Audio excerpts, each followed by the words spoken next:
बिस्मिल्लाहिर्रहमानिर्रहीम। अस्सलाम वालेकुम रहमतुल्लाहि व बरकातुहू। शहजादी रज़िया सुल्ताना की आंखें बंद थीं और वो हज़रत कुतुबुद्दीन बख्तियार काकी रहमतुल्लाह अलैह से मुखातिब थी। सैयदी, मैं आपके गुलाम अल्तमश की बेकस व मजबूर बेटी हूँ।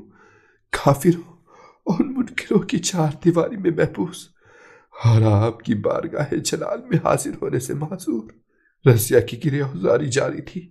शांता अपने बेटे के पास लेटी थी, मगर नींद उसकी आंखों से कोसों दूर थी। वो बार बार अपने बिस्तर पर करवट बदल रही थी। उसकी समझ में नहीं आ रहा था कि वो क्या करे।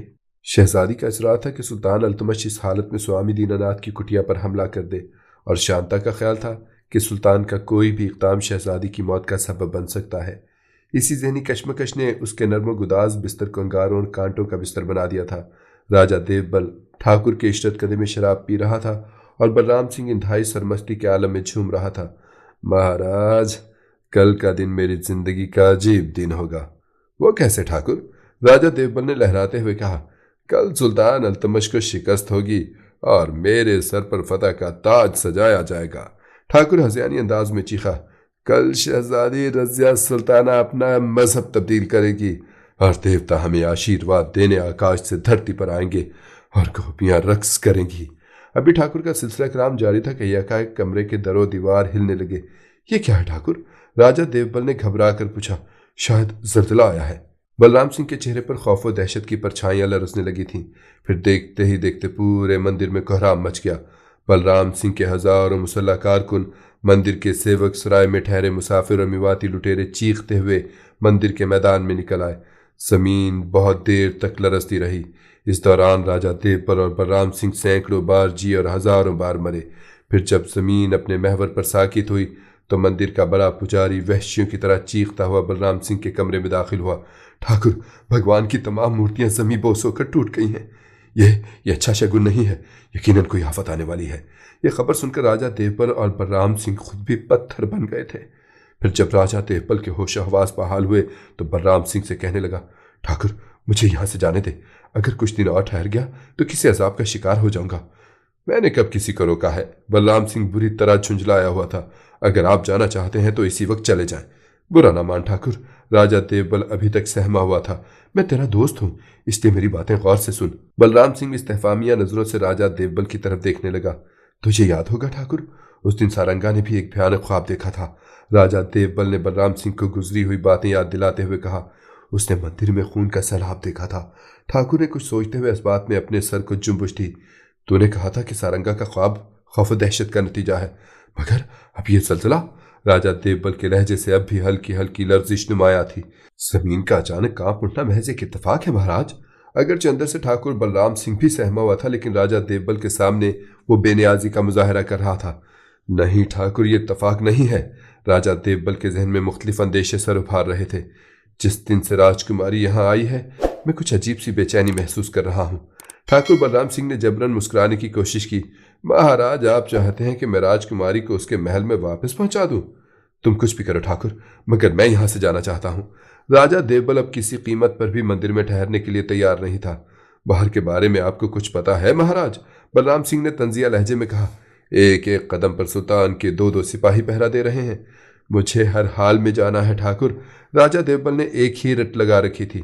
ठीक है, आप चले जाएं, मगर अपनी जिम्मेदारी पर। ठाकुर ने साफ साफ कह दिया। हाँ, अपने अंजाम का मैं खुद जिम्मेदार हूं। बलराम सिंह भी बुझा बुझा नजर आ रहा था। अभी ये गुफ्तगू जारी थी कि राम मंदिर का बड़ा पुजारी दोबारा बलराम सिंह के इशरत कदे में दाखिल हुआ। ठाकुर, मंदिर के तमाम सेवक और सराय के सारे मुसाफिर खुले मैदान में खड़े हैं।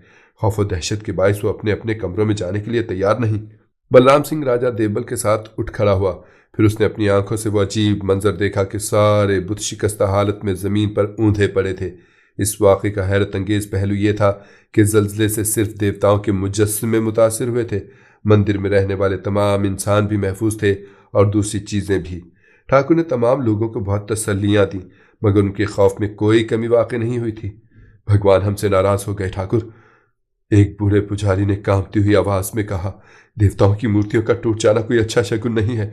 यकीनन इस मंदिर में कोई अत्याचार यानी जुल्म हुआ है, वरना वरना ये कैसे मुमकिन है कि हर चीज अपनी जगह पर सलामत रहे और देवताओं के मुजस्समे ज़मीबोस हो जाए? बलराम सिंह बूढ़े पुजारी के सवाल का क्या जवाब देता। उसने मुंह फेर लिया और सरदार सारंगा की तरफ देखने लगा, जो तेजी से उसके करीब आ रहा था। ठाकुर, बड़ा गजब हो गया। सारंगा की सांसें चढ़ी हुई थीं और चेहरे पर इंतहाई खौफ के आसार नुमाया थे। मैं एक भयानक ख्वाब देख रहा था कि दहशत से मेरी आंख खुल गई। अभी सारंगा अपनी बात मुकम्मल करने नहीं पाया था कि बलराम सिंह ने उसे सख्ती से डांट दिया। तू ख्वाब बहुत देखता है, मंदिर में ठहर कर मेरा इंतजार कर, मैं अभी आ रहा हूँ।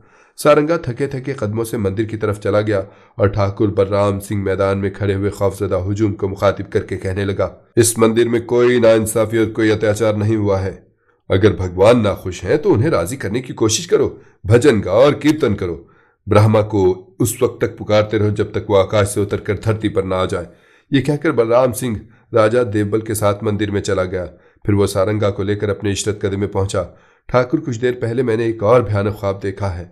बलराम सिंह के कमरे में पहुंचते ही सारंगा ने फिर वही जिक्र छेड़ दिया। मैंने दोबारा उस खून के सैलाब को देखा जो हर चीज को डुबोता हुआ बुलंद तरीन दरख्तों की चोटियों से गुजर रहा है। मत सुना मुझे अपना ख्वाब, ठाकुर ने सारंगा को डांट दिया। अफसोस कि मेरे गिरोह के तमाम लोग बुजदिल और निकम्मे हैं। काश एक ही मर्द मेरे साथ होता। ठाकुर, मुझे बुजदिली का ताना ना दो, मैंने भी अपनी सारी उम्र इंसानी जानों के साथ खेलते हुए गुजारी है। यकायक सारंगा का लहजा तल्ख हो गया। ये ख्वाब बेमानी नहीं है ठाकुर, मैंने अपना कटा हुआ असर भी देखा है, जिसे लेकर सुल्तान के सिपाही दिल्ली की गलियों में घूम रहे थे। आखिर तू कहना क्या चाहता है? बलराम सिंह भी अब कुछ परेशान सा नजर आने लगा था। जब से राजकुमारी यहाँ आई है मैं एक दिन भी सुख की नींद नहीं सोया हूँ, सारंगा ने हसरत सदा लहजे में कहा। आंख लगते ही भयानक सपनों का सिलसिला शुरू हो जाता है। अगर मेरी मानो ठाकुर तो राजकुमारी को आजाद कर दो। क्या अपने हाथों से अपनी गर्दन में फांसी का फंदा डाल लूं? बलराम सिंह का गुस्सा भड़क उठा। अपना गला खुद ही तलवार के नीचे रख दूं? मूर्ख, तो ये कैसी बातें कर रहा है? राजकुमारी नहीं जानती कि वो यहाँ किस तरह पहुंची है। सारंगा ठाकुर को समझाने की कोशिश कर रहा था। मैं दोबारा उन्हें जंगल में छोड़ आऊंगा और ये राज हमेशा राज ही रहेगा कि राजकुमारी ने इतने दिन किस दुनिया में गुजारे हैं। नहीं सारंगा, ठाकुर ने बहुत जोर से अपने सर को झटका दिया। बलराम सिंह के फैसले बदला नहीं करते, चाहे पूरा आकाश टूटकर धरती पर गिर पड़े, मगर राजकुमारी वापस नहीं जाएगी। अब तो वही होगा जो मैंने सोचा है। जिसे जाना है वो चला जाए, मैं अकेला ही ये जंग लड़ूंगा। ठाकुर, राजा देवबल ने बलराम सिंह को मुखातिब किया। मैं जानता हूं महाराज कि आप क्या कहना चाहते हैं, ठाकुर ने हाथ उठाकर कहा। उसके लहजे से नागवारी का इजहार हो रहा था। सारंगा, महाराज को कल सुबह होते ही जंगल में पहुंचा दे, आगे का रास्ता वो अपनी जिम्मेदारी पर तय करेंगे। सारंगा ने राजा देवबल को हालात की संगीनी के बारे में तफसील से बताना चाहा, मगर रियासत गवालियर का साबिक हुक्मरान एक लम्हे के लिए भी राम मंदिर में ठहरने को तैयार नहीं था। सुबह होते ही राजा देवबल और उसके सिपाही साधुओं के रूप में तवील सुरंगों से गुजरकर जंगल में पहुंच गए। वो अपने हुलियों से भिखारी मालूम हो रहे थे। सुल्तान अल्तमश के सिपाहियों ने उनसे मामूली सी बासपुरस की और फिर आगे जाने के लिए छोड़ दिया। राजा देवबल बहुत खुश था कि मौत उसके करीब से होकर निकल गई थी। कसरे शाही जाने से पहले दासी शांता बलराम सिंह की खिदमत में हाजिर हुई। मेरे लिए क्या हुक्म है ठाकुर? शांता ने आहिस्ता से कहा। बलराम सिंह ने खोई खोई नजरों से शांता की तरफ देखा। अगर जश्न की तैयारियों में मेरी जरूरत पड़े तो मैं तबीयत की खराबी का बहाना करके जल्द ही लौट आऊं। शांता इंतहाई हालत जबर में बोल रही थी। मेरे इस जश्न को किसी की नजर लग गई शांता, ठाकुर ने शिकस्ता लहजे में कहा। जश्न कैसे मनाऊं कि मंदिर में तो हर तरफ कोहराम बपा है। कुछ दिन और ठहर जा, नई मूर्तियां भी तैयार हो जाएं और लोगों के दिलों से ज़लज़ले का खौफ भी निकल जाए। शांता दिल ही दिल में खुदा का शुक्र अदा करती हुई कसरे सुल्तानी की तरफ चली गई। कुदरत ने खुद ही शहजादी रजिया सुल्ताना के लिए नई मोहलत फराहम कर दी थी। शांता के जाते ही बलराम सिंह ने जी भर के शराब पी और झूमता हुआ रजिया सुल्ताना के कमरे की तरफ चला। ठाकुर की नीयत में फतूर आ गया था और वह शहजादी की तन्हाई से लुत्फानंदोज होना चाहता था। फिर जैसे ही बलराम सिंह कुछ फासला तय करके रजिया सुल्ताना के कमरे के करीब पहुंचा, उसकी आंखें हैरत की ज्यादती से फटी की फटी रह गईं। पहरा देने वाली दासियां गायब थीं और उनकी जगह एक बूढ़ा तलवार लिए खड़ा था जो अपनी ज़ाहरी वज़ाक़ता से मुसलमान नजर आ रहा था। बेतरतीब बढ़ी हुई दाढ़ी और लंबे बिखरे हुए बाल, ये नज़ीर शाह थे, दिल्ली के मशहूर मजसूब। ठाकुर, क्या अब भी तेरी आंखें नहीं खुली? नज़ीर शाह ने पुरजलाल लहजे में बलराम सिंह को मुखातिब करते हुए कहा। क्या तूने नहीं देखा कि तेरे हामियों का क्या हशर हुआ? पत्थर के ये बेजान मुजस्मे तेरी क्या मदद करते? वो तो अपने आप को भी ना बचा सके। नज़ीर शाह मजजूब को सामने पाकर बलराम सिंह खुद भी पत्थर का हो गया था। ठाकुर की समझ में नहीं आ रहा था कि हजारों बंदिशों रुकावटों के बावजूद एक मुसलमान बूढ़ा उसके महफूज तरीन तहखाने में किस तरह दाखिल हुआ। मैं चाहता तो बहक में खुदा तेरा सर काट कर सुल्तान अल्तमश की खिदमत में पेश कर देता। नज़ीर शाह मजजूब के होंठों पर बड़ी तहकीर आमेज मुस्कुराहट नुमाया थी। मगर खुदा को तो कुछ और ही मंजूर है। बंदे की क्या ताकत कि उसके कामों में मुदाखलत का तसव्वुर भी कर सके। मगर तूने ही तो देख लिया कि शहजादी रज़िया सुल्ताना तनहा होते हुए भी तनहा नहीं है। तू अकेला क्या करेगा? अपनी पूरी फौज को बुला ले ठाकुर, फिर देख कि शहजादी के पाकीज़ा जिस्म को छूने वाले हाथ कट कर गिरते हैं या बदन पर सलामत रहते हैं। ठाकुर ने आगे बढ़ने की कोशिश की मगर वो अपनी जगह से जुम्बुश तक न कर सका। उसे अपना पूरा जिस्म मफलूज लग रहा था। फिर वह हज़ियानी अंदाज में चीखने लगा, तुम सब कहाँ मर गए हो? बलराम सिंह की चीखों ने जमीन दोस्त खाने के दरो दीवार को हिला कर रख दिया था। देखते ही देखते बलराम सिंह के सैकड़ों मुसल्लह मुहाफिज अपने अपने कमरों से निकल आए। हराम कारो, 1000 पहरों से गुजर कर ये बूढ़ा यहाँ कैसे आ गया? बलराम सिंह ने नज़ीर शाह मजजूब की तरफ इशारा करते हुए कहा। वो अपने कारिंदों को गंदी गालियां बक रहा था। कहा ठाकुर, आप किसकी बात कर रहे हैं? बैक वक्त कई आवाजें गूंजी। वो देखो, बलराम सिंह ने एक बार फिर नज़ीर शाह की तरफ इशारा किया, जो निहायत सुकून और इत्मीनान से तलवार लिए रज़िया सुल्ताना के दरवाजे पर खड़े थे। वहां तो कोई भी नहीं है ठाकुर, मुहाफिजों ने हैरान होकर कहा। बलराम सिंह मुसलसल गालियां बकता रहा और तमाम मुहाफिज सर झुकाए खड़े रहे। ये कारकुन अपनी जगह एक ही बात सोच रहे थे कि ठाकुर ने आज ज्यादा शराब पी ली है, इसलिए बहकी बहकी बातें कर रहा है। कारकुनों की मजबूरी ये थी कि वह बलराम सिंह के सामने उसकी गलती को अपनी जुबान पर नहीं ला सकते थे। मजबूरन गालियां खाते रहे, यहां तक कि ठाकुर चीखते चीखते थक गया।